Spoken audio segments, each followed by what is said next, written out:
A'udzubillahi minasyaitonirrajim. Bismillahirrahmanirrahim. Alhamdulillahirabbil alamin wassalatu wassalamu ala asyrafil anbiya'i wal mursalin wa ala alihi wa sahbihi ajma'in. Rabbi shrah li sadri wa yassir li amri wahlul 'uqdatam min lisani yafqahu qawli. Assalamualaikum warahmatullahi wabarakatuh. Alhamdulillah, yang saya hormati barisan ahli jawatan kuasa masjid, Tuan Imam, Tuan Bilal, para asatizah, para alim ulama, tuan-tuan guru, tuan-tuan, puan-puan, ibu ayah yang dikasihi Allah Subhanahu wa taala sekalian. Di dalam Alhamdulillah yang pertama ini kita panjatkan kesyukuran kepada Allah Subhanahu wa taala dengan keizinannya, kekuatan, kesihatan dan juga nikmat umur yang masih lagi diberikan pinjaman ya kepada kita pada malam ini. Dapat sekali lagi kita berkumpul dalam kita bersama mendirikan solat fardu maghrib secara berjemaah. Kemudian Allah berikan lagi ruang dan peluang untuk kita berada dalam taman-taman syurga. Alhamdulillah, ya, selamat Hari Raya Aidilfitri. Ya, saya ucapkan pada tuan-tuan puan-puan, hampir kita berhenti iaitu bulan 2 tak silap. Bulan 3 kita dah berpuasa. Ini baru masuk balik ya pengajian kita. Baik, jadi insyaAllah pada malam ini bersama saya kita sambung ya pengajian berkitab Fiqh Munakahat. Dia bab berkaitan tentang nikah kahwin itu tadi. Walaupun tuan-tuan puan-puan ibu ayah rasa macam ustaz kami ni dah kahwin lama dah. Kan 30 tahun dah kami kahwin, apa lagi kami nak tahu. Itu contoh tuan-tuan ya. Sebenarnya tuan-tuan banyak benda sebenarnya. Walaupun kita dah kahwin, boleh jadi apa yang kita belajar malam ini dan juga yang akan datang, kita boleh perkemaskan lagi hubungan perkahwinan kita ya. Ataupun tuan-tuan nanti mungkin kat sini ada anak lelaki, ada anak perempuan nak pilih calon menantu. Jadi kat sini sebagai panduan. Ataupun tuan-tuan yang dah lama dah berkahwin, makin lama kahwin makin hambat, makin mudah hubungan tu tadi. Orang lain makin kahwin makin romantik. Contoh, kita makin lama kadang-kadang tak berapa nak bersera. Itu contohlah ya.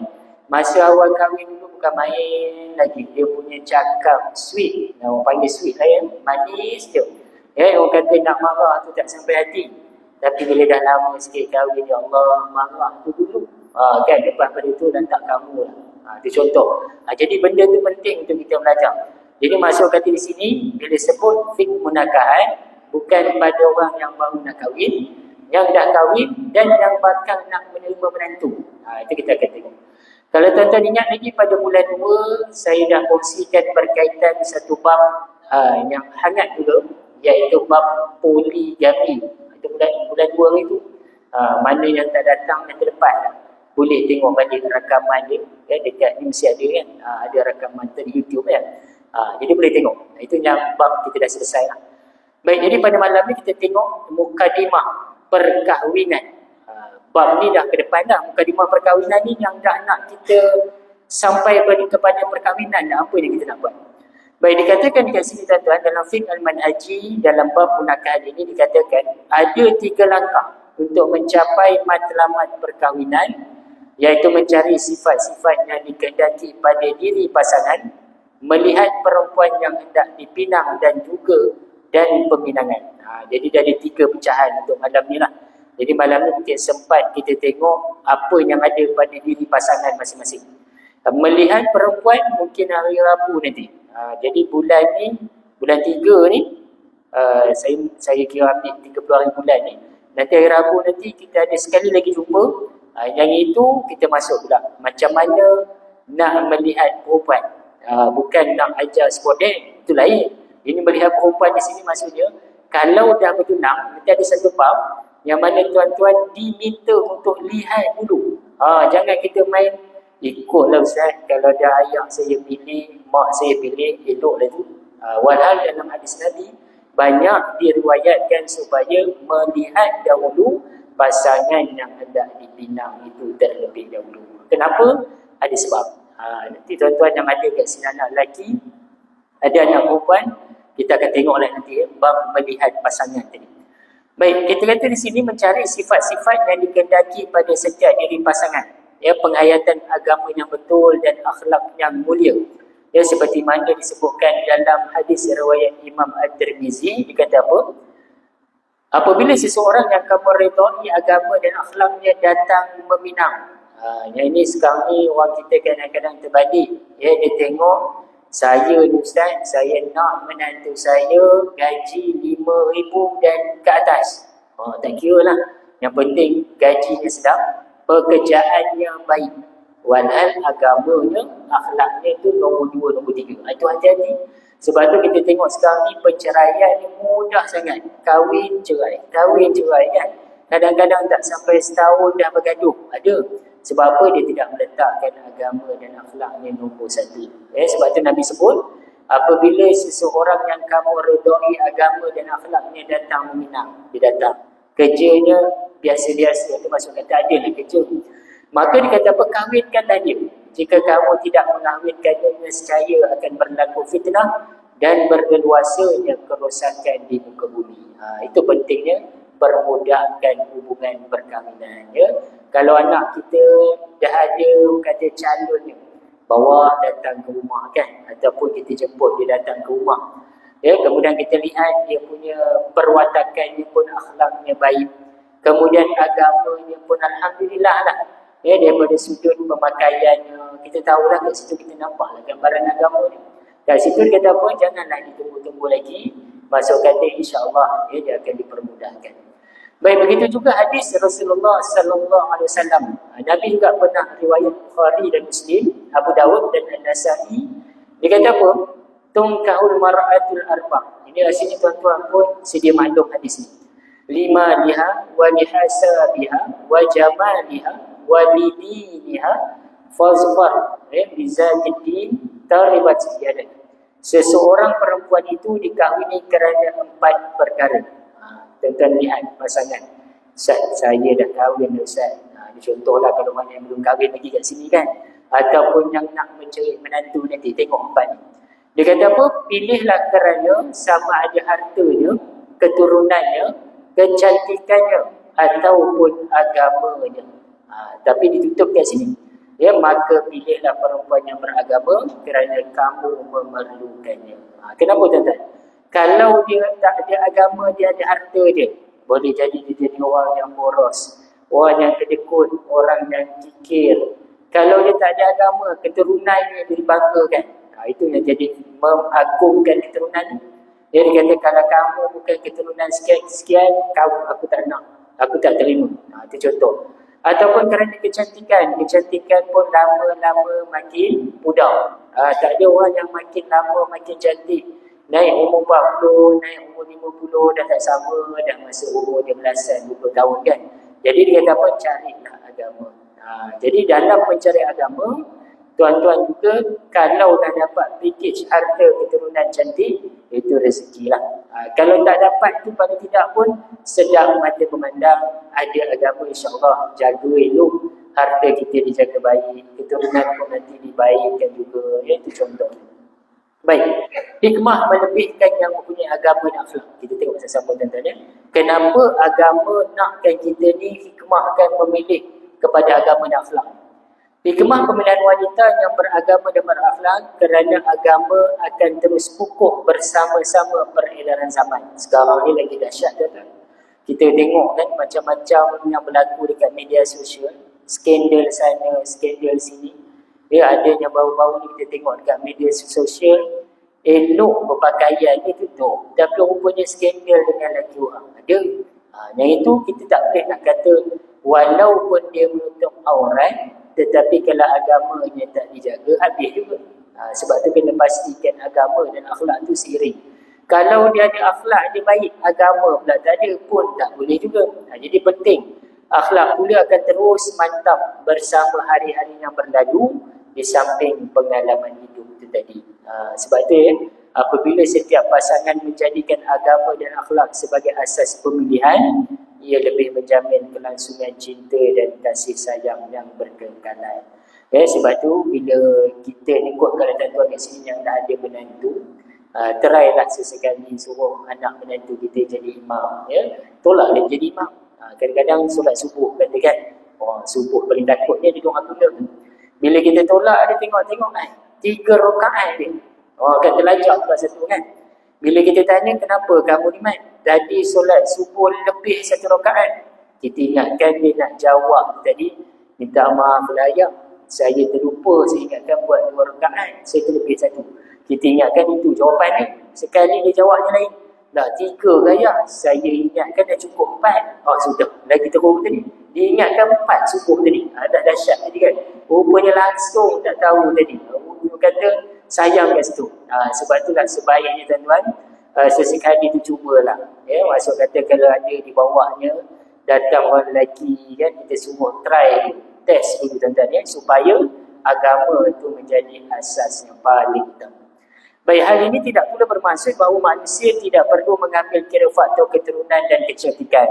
Dijawab kat sini dalam kitab ni, walaupun kita kata agama dan akhlak itu memang paling utama, bukanlah kita menafikan keturunan dan kecantikan. Perlu juga. Sebaliknya dikata apa? Bermaksud bahawa sekiranya ciri-ciri tertentu sahaja yang ada pada seorang perempuan, maka pemilihan berdasarkan agama adalah yang paling baik. Contohlah dah cari dah. Nak kata berharta tak berharta, nak kata cantik sangat tidaklah juga, tapi bolehlah sedap mata memandang. Tapi agama ni baik, pilihan lain dah tak ada tuan-tuan. Jadi ambillah yang itu. Jika kesemua cirinya ada, ini alhamdulillah lah. Yang 4-4 tu ada, maka itulah wanita yang paling baik untuk dijadikan pasangan kita. Jadi tak apalah tuan-tuan. Mungkin tuan-tuan yang ada dekat sini dah kahwin lama dah. Yang dah kahwin lama ni kita perbaikilah. Ya, akhlak kita, agama kita, ya. Kecantikan tu tak apa, kita boleh je kata jaga kesihatan. Ya, kalau orang perempuannya, kalau tak orang lelaki nak sediakan suplementnya, jamu dan sebagainya, mana nak jadi kan? Tengok orang, bini orang nampak cantik saja, memanglah serba-serbi cukup.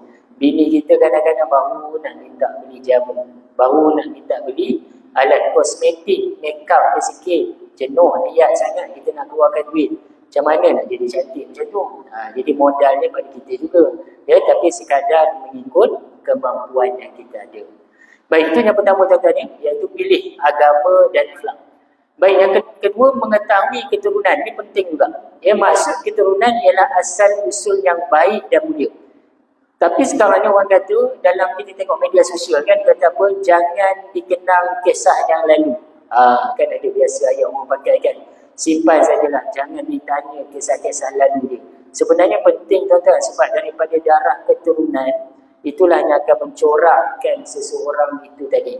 Ya, kalau tidak terbiasa dibesarkan dengan suasana yang agak tak berapa nak jaga tadi keturunannya, agama tak berapa jaga, pendidikan yang agak kelang kabut sikit, kemudian ayah jenis, ini contoh je lah tuan-tuan, bukan di sini ya, yang jenis pergaulan bebas, mak jenis yang tak ambil tahu peduli pasal anak, dia akan menyebabkan hati anak jadi keras dan akhirnya menjadikan orang yang kadang-kadang susah nak dilentur. Sebab itu penting kita lihat dia punya keturunan tadi. Hal ini berdasarkan hadis tentang 4 ciri wanita yang dinyatakan tadi. Justru dia kata apa? Sunat bagi pasangan yang dipilih berasal daripada keturunan yang baik-baik.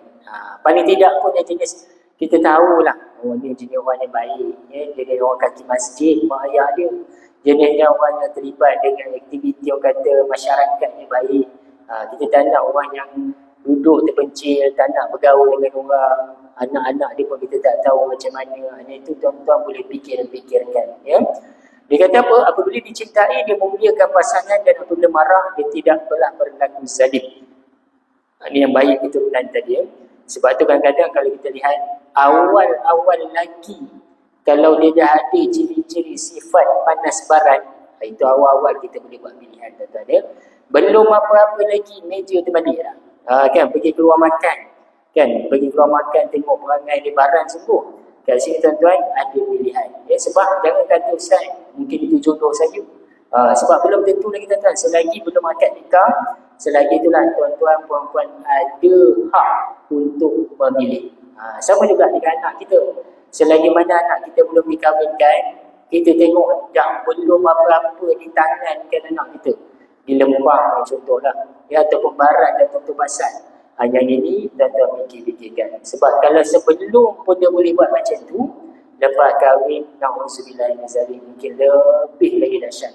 Ya, sebab tu kita kena hati-hati dalam melihat adalah keturunan pasangan. Itu yang kedua tuan-tuan ya. Baik. Yang ketiga, memilih pasangan yang bukan kaum kerabat. Yang ini ada pernah saya kongsikan pada pertemuan 2-3 yang lepas. Iaitu memilih pasangan yang bukan kaum kerabatnya pun, sebaiknya jangan daripada kaum kerabat yang terdekat. Ada tak orang kahwin dengan terdekat? Ada. Contohnya apa tuan-tuan? Kahwin sepupu. Salah ke Ustaz? Boleh, bukan tak boleh kan? Ya boleh. Hukumnya boleh tuan-tuan. Tetapi tidak digalakkan. Ada sebab. Kita tengok ya. Imam Syafi'i rahimahullah menyatakan bahawa seseorang lelaki tidak wajar mengahwini saudara mara yang terdekat. Contoh, kakak kita ada anak, kita pun ada anak. Kita pun kahwinkan anak kita yang lelaki dengan anak kakak kita yang perempuan. Sah, tak ada masalah. Tetapi tidak digalakkan dan tidak wajar. Ya, kata Imam Syafi'i. Kenapa? Tuan-tuan, ada sebab di sini. Dikatakan di sini oleh Imam Al-Zanjani, ulama zaman Imam Syafi'i juga. Dia kata apa? Memberi alasan bahawa tujuan perkahwinan adalah untuk menyambung hubungan persaudaraan. Kan? Bagi mewujudkan sikap saling tolong-menolong dan bekerjasama. Sikap ini berlaku di kalangan saudara mara yang terdekat walaupun tanpa hubungan perkahwinan. Kalaulah kita kahwinkan anak kita dengan anak buah kita, anak kakak kita, yang itu dah memang saudara kita. Kalau dia orang tak berkahwin pun memang kita akan tolong dia. Kalau dia dalam kesusahan kan. Sebab itu kalau boleh cari yang luar daripada kerabat. Supaya dapat besarkan lagi hubungan keluarga tadi dan dapat kita menolong orang-orang yang di luar daripada kaum kerabat kita. Itu sebaiknya. Ya, hal ini berdasarkan hadis Rasulullah sallallahu alaihi wasallam. Dikata apa? La tankihu al-qarabat al-qaribat qaribi. Ya, fa innal waladu yukhlaqu dawiyan. Janganlah kamu mengahwini saudara mara yang terdekat kerana akan melahirkan anak-anak yang lemah. Jadi tuan-tuan perhatikan tuan-tuan ya. Sebab itu bila mana kita berkahwin sepupu ni, mungkin ada dekat sini Ustaz, saya elok je Ustaz, kahwin sepupu, anak semua cerdik-cerdik, semua masuk universiti, tak ada pun lemah-lemah. Yang itu kebarangkaliannya je boleh jadi ya. Tapi kebanyakannya tuan-tuan, dia boleh menyebabkan lemah disebabkan genetik yang hampir sama. Ialah anak adik kita dengan anak kita tak kesama tu, dia punya genetik tu hampir dekat. Ya, sebab itu kebanyakan tuan-tuan, saya tak nafikan mungkin ada kat sini kahwin sepupu sihat, tapi kebanyakannya ada, kebanyakannya yang lahir tak cukup sifat. Ya, sifat yang kata cacat dan sebagainya ada, ya, disebabkan genetik tadi ya. Sebab itulah kalau boleh tuan-tuan elakkan. Ya, kalau boleh elakkan. Tapi kalau dah terlepas nak buat macam mana kan, teruskanlah, tak menjadi satu kesalahan. Baik, Imam Asy-Syarqini pula menyebut dalam Syarah Al-Minhaj An-Nawawi. Ini pun ditambah lagi. Ini kerana keinginan kerana syahwat terhadap saudara mara terdekat adalah kurang. Yalah, kita dah biasa kenal dengan sepupu kita, main sama-sama, berkubang dalam parit sama-sama mungkin dulu kan. Masuk kata berlari daripada kecil, umur 3-4 tahun dah kawan. Naik sampai setiap kali raya jumpa, dah naik dewasa ni, tengok muka pun dah, yalah, tengok muka dia sama macam muka makcik kita, dah anak makcik kita. Jadi dia akan menyebabkan keinginan syahwat tu boleh jadi kurang sedikit berbanding dengan yang jauh lagi. Itu dia punya salah satu sebab lah. Tapi kalau tuan-tuan nak juga, kan tak peduli Ustaz, saya nak juga. Yang itu bukanlah menjadi kesalahan, cuma tidak digalakkan. Boleh ambil panduan dah tuan-tuan. Walau bagaimanapun dia kata apa, perkahwinan sebegini tidaklah dicela. Kau nak dah memang tuan-tuan nak, yalah, sayang dengan anak buah, rasa macam harta tu tak nak jauh perginya, kalau boleh nak habis pusing kat kerabat dia, boleh, tak ada masalah. Ya, kerana Nabi pun pernah mengahwinkan Fatimah dengan Sayyidina Ali radhiyallahu anhu. Ali sepupu Nabi, Fatimah anak Nabi. Ya, Nabi ini bagi menjelaskan bahawa perkahwinan sedemikian dibenarkan. Jadi kalau Nabi kahwinkan anak dia dengan Ali, maksud kata dalam kerabat juga, tidaklah menjadi kesalahan. Tapi itu pun Nabi agak jauh juga tu. Sebabnya dia bukan kahwin sepupu, kahwin anak sepupu. Sebab Nabi dengan Sayyidina Ali sepupu, tapi Nabi kahwinkan anak dia Fatimah tadi dengan Ali. Maksud kata ada jauh sikit lah berbanding dengan sepupu tadi. Jadi hubungan ini pada dasarnya agak jauh sedikit berbanding dengan kita katakan kalau kerabat tadi lah ya. Baik, boleh dapat tuan-tuan ni. Tapi kalau ada tuan-tuan tak salah ya. Jangan pula kata apa Ustaz, saya ni dah rancang, dah ada elok, dah bertunang dah ni. Kan? Tapi kalau tuan-tuan nak teruskan tak ada masalah lah. Cuma kalau belum ni, ambil pilihan tadi. Baik, itu yang ketiga tadi tuan-tuan. Yang pertama tadi agama akhlak. Ya. Yang kedua mengetahui keturunan. Ya. Yang ketiganya memilih pasangan yang bukan kaum kerabat. Ini mukadimah sebelum kita nak langsung perkahwinan. Dan yang keempat, yang ini ramai yang kadang-kadang terlepas, iaitu memilih pasangan yang sekufu. Walaupun sekufu ni bukan salah satu syarat, bukan rukun perkahwinan. Maksud kata kalau tak sekufu pun kalau tuan-tuan dah kahwin, sah je. Cuma ni panduan untuk kita tuan-tuan. Sekufu ni apa? Kufu bermaksud persamaan taraf. Lelaki dengan perempuan daripada pelbagai aspek. Kita tengok sama-sama. Apa yang dikatakan sekufu ni? Sekufu ni sama taraf. Yang pertama dari segi agama dan kesolehannya. Seorang lelaki yang fasik, yang bergelumang dengan dosa, kaki maksiat, kaki kelambing lah orang kata, jenis yang berfoya-foya ni, kahwin pula perempuan yang soleha. Anak kita ni punyalah baik, kita jaga di atas sekolah agama. Tahfiz 30 juzuk Al-Quran, sambung lagi Al-Azhar Mesir. Lepas tu kita kahwinkan pula dengan orang lelaki yang agama Islam. Cuma tak tentu arah ni. Yang ini tuan-tuan, kalau boleh fikirkan. Sebab tu dia fikirkan tadi tu. Supaya biarlah setara. Paling tidak pun orang yang jenis beragama juga nak. Hal ini berdasarkan firman Allah Subhanahu Wa Taala dalam surah Al-Sajdah ayat 18. Apakah orang-orang beriman itu sama dengan orang-orang yang fasik? Maka dijawab apa? La yastawun.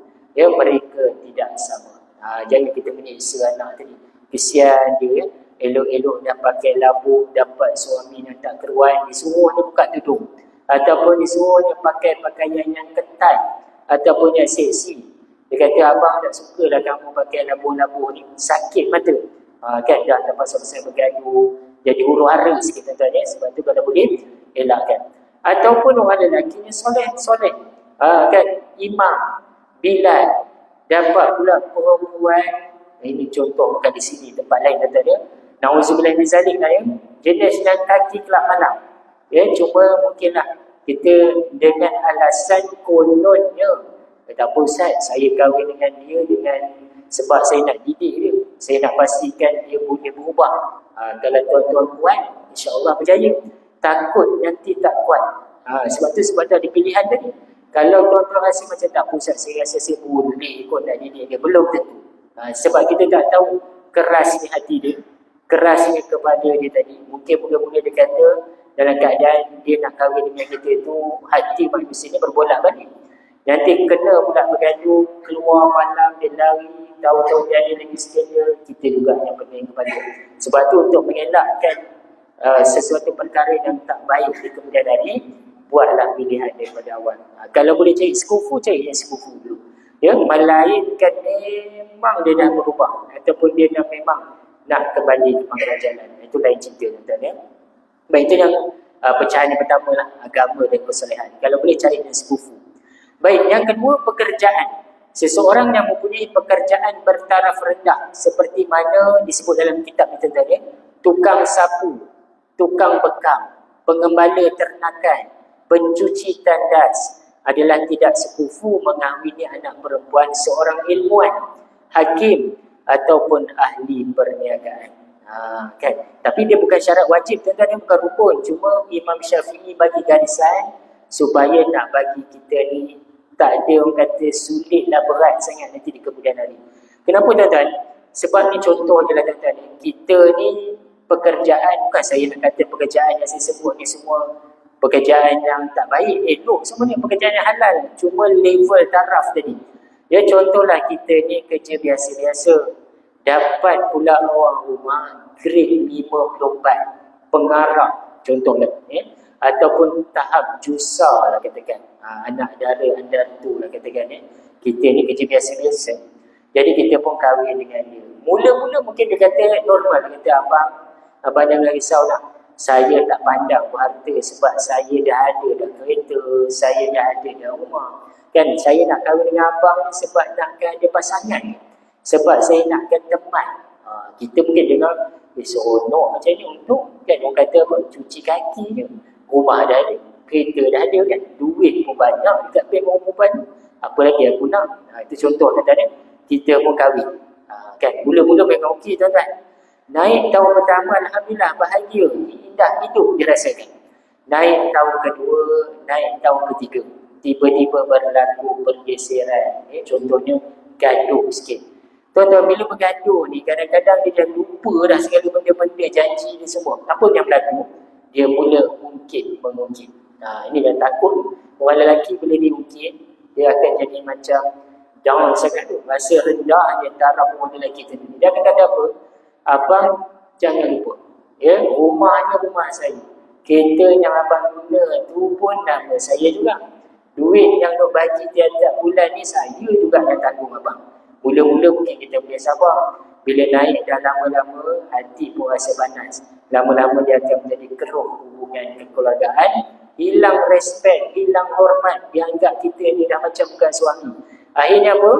Berlakulah pergaduhan dan perceraian. Sebab itu tuan-tuan, itu penting tadi, kalau boleh biarlah carinya setaraf tadi. Bukan saya menafikan kalau orang tu memang baik rezeki tuan-tuan tapi keselamatan, maksud kata kita ada pilihan, kalau boleh biarlah carinya setaraf atau bersekufu.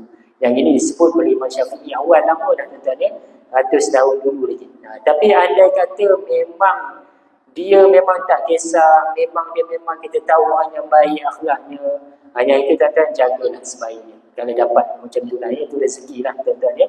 Baik, yang ketiga, di pekerjaan tuan-tuan, kalau boleh biarlah boleh hidup daripada bawah, sama-sama naik, sama-sama berjaya. Yang itu lebih elok, sebab dia dah biasa hidup susah dengan kita, dah tahu dah turun naik kita, susah payah kita, yang itu lebih harmoni berbanding dengan awal-awal lagi dia dapat kita yang memang yang ada tu. Itu contoh. Baik, yang ketiga, tidak cacat. Sekufu daripada sudut tidak cacat, tidak mempunyai kecacatan yang boleh menyebabkan pasangan berhak memilih untuk fasah perkahwinannya. Contoh seorang lelaki yang gila atau sopan tidak sekufu dengan seorang perempuan yang tidak berpenyakit seperti itu. Tak tergamak kita mentang-mentang dah kita ada anak kita pula umur dah masuk 30-an lebih, kita pun dah kandung ke Ustaz. Saya kalau tak kahwinkan anak saya ni, saya risau sampai tua anak saya tak kahwin. Jadi saya terima je lah.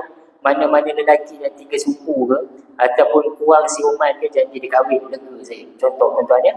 Hanya itu hati-hati, sebab jangan sampai menyeksa anak menantu kita disebabkan memilih pasangan yang cacat. Contoh kan, kecuali lah memang dia niat nak jaga, dia jaga ni pun mula-mula dia rasa macam tu, nanti takut dia rasa terbeban. Contoh kita tanya kepada anak kita, anak perempuan dapat pula calon lelaki dia mungkinlah cacat sikit, nak kena tolak guna kerusi roda ataupun stroke, minor stroke, ataupun yang terlantar kan. Kalau boleh kita nasihatkan, ambillah bab sekufu ni supaya keharmonian hidup dia di masa depan. Kecuali lah memang dia bersungguh, memang nak, dan dia memang, kita dah nasihat, dia memang rasa macam tak berlayak, saya memang rela berkahwin dengan dia yang kurang sifat tadi, cacat tadi, saya akan jaga dia sebaik mungkin. Kan? Cuma ni kita tak tahu sejauh mana kesabaran anak kita tu nanti. Sebab tu kalau boleh, kalau ada kecacatan, bukan saya kata elakkan tadi, kalau boleh buatlah pilihan. Mungkin ada pilihan yang lebih baik, kita ada lagi pilihan. Melainkan cacat itu lepas kahwin, itu lain cerita, itu tanggungjawab lah suami isteri.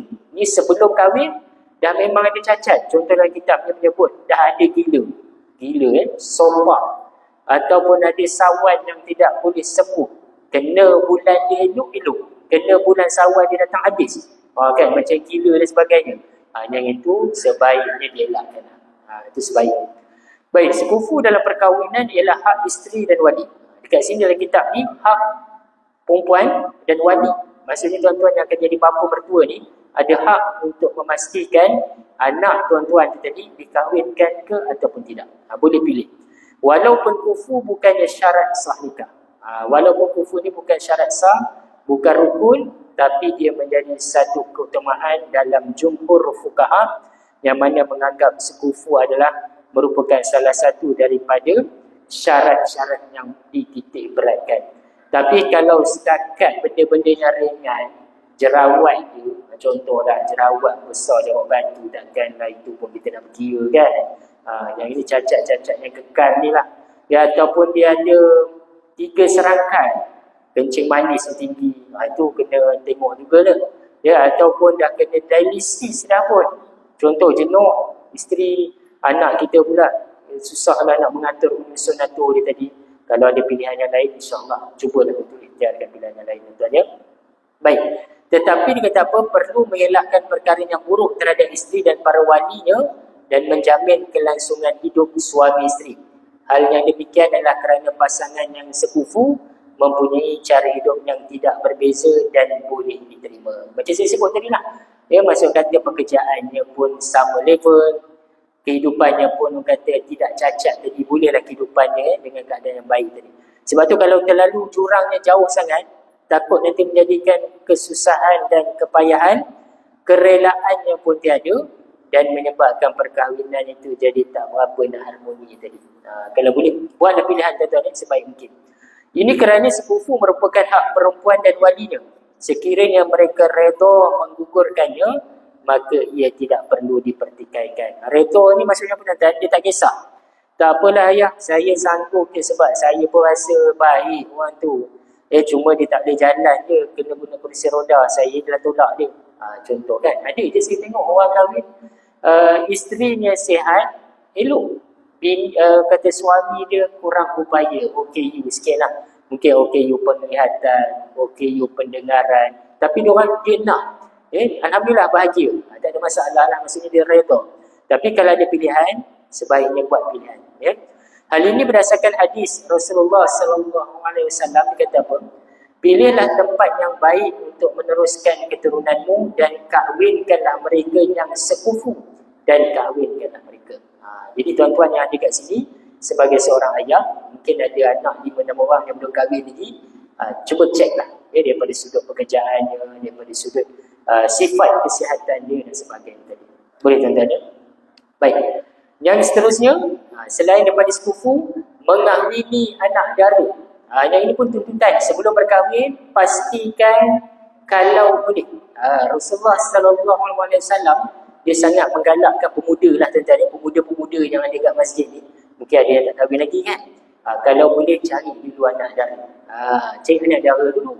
Jangan cari janda. Bukanlah saya tak bagi. Masuk kata kat sini ada sebab. Hadis riwayat Ibnu Majah, dia kata apa? Alaikum bil abakar fa innahunna azabu afwaha wa antaqu arhama wa ardu bil yasir. Hendaklah kamu berkahwin dengan perawat. Cari dulu anak dara. Kerana mereka lembut tutur katanya. Yalah anak dara ni tak pernah kahwin lagi. Elok tutur katanya kan. Dan melahirkan anak yang ramai sebab muda lagi. Serta redha dengan yang sedikit. Kalau kahwin yang janda, ni berdasarkan hadis Nabi tuan-tuan dia akan menyebabkan ada perbandingan. Tuan-tuan perasan tak ada? Bukan kat sini lah, tempat lain Dia dah kahwin dengan janda. Mula-mula alhamdulillah. Tapi bila masuk bulan-bulan yang seterusnya, dia mula bandingkan. Abang dia tak sama dah macam bekas suami saya. Dah mula dah kacau. Dia dah mula kacau situ kan. Abang kalau abang nak tahu, bekas suami saya yang dulu lagi baik pada abang. Dah apa perasaan kita tuan-tuan? Kecil hati kita kan. Kalau saya keluar dengan bekas suami saya dulu, kalau saya nak cepat dia belanja. Dia mula banding-bandingkan. Sebab itu dia kata apa? Sebaiknya carilah dulu anak dara tadi. Tapi bezalah kalau tuan-tuan kat sini yang dah umur 50, dia contoh kata isteri dah meninggal dunia, jadi nak cari dengan setara dengan kita yang janda tak ada masalah. Itu boleh. Tapi kalau nak juga Ustaz, saya nak cari dara juga, itu terpulanglah. Kalau rezekinya dapat anak dara, alhamdulillah. Tapi kalau tak ada, janda pun boleh, tak ada masalah. Tapi bagi orang yang belum pernah kahwin ni, cari anak dara. Begitu juga hadis daripada Jabir. Dia kata apa? Aku telah berkahwin dengan seorang perempuan pada zaman Rasulullah sallallahu alaihi wasallam. Dan aku menemui Nabi sallallahu alaihi wasallam lalu baginda bersabda, wahai Jabir, adakah kau telah berkahwin? Jabir ni jumpa Nabi. Jabir ni dah kahwin, tuan-tuan, dia jumpa Nabi. Nabi tanya dia, kamu nak kahwin ke Jabir? Maka aku menjawab, ya. Nabi bertanya lagi, kamu kahwin anak dara ke? Kamu kahwin janda? Nabi tanya pada Jabir. Maka aku menjawab, dia seorang janda. Aku kahwin janda Rasulullah. Nabi kata apa? Nabi pun bersabda, mengapa kamu tak kahwin anak dara? Supaya engkau boleh bergurau senda. Bila anak dara ni, dia lebih ke anak-anakan lagi. Kalau dah janda umur 50, kita umur baru 20 kahwin janda umur 50. Jenuh tuan-tuan nak bergurau senda. Lari pun sakit, kencing manis. Contoh lah tuan-tuan. Lari sekejap dah penat dah. Kan? Tapi kalau kahwin dah sama umur, kan elok sikit. Itu kata Nabi. Ya? Dia kata apa? Aku pun berkata. Jabir pun bagi tahu pada Rasulullah, wahai Rasulullah, aku ni bukan apa. Aku ada beberapa orang saudara perempuan. Adik-beradik aku ramai perempuan. Dan dia kata apa? Aku bimbang. Dia akan mengganggu hubunganku dengan saudara perempuanku. Kalau aku kahwin anak dara yang muda, nanti takutkan nanti di usia-usianya diorang tak nak pula dengar cakap dia sebab sebaya kan dengan adik-beradik yang lain. Sebab tu saya ambil yang tua ni supaya diorang dengar dan cakap bini saya nanti. Nabi pun bersabda, kalau macam tu tak apalah Jabir, sesungguhnya seorang perempuan dikahwini kerana agama, harta dan kecantikan. Maka pilihlah perempuan yang kuat pegangan agama, kerana yang itulah yang kau perlukan. Jadi kat sini tuan-tuan, kalau boleh tuan-tuan, sunat pasangan itu anak dara yang belum pernah berkahwin, kerana jiwa manusia sememangnya senang bermesra dengan pasangan yang belum pernah dipunyai. Tapi terbaliklah, kalau orang lelaki, orang perempuan minat pula lelaki orang, sebab kata dia banyak pengalaman. Kan duit pula banyak dah, kerja dah stabil.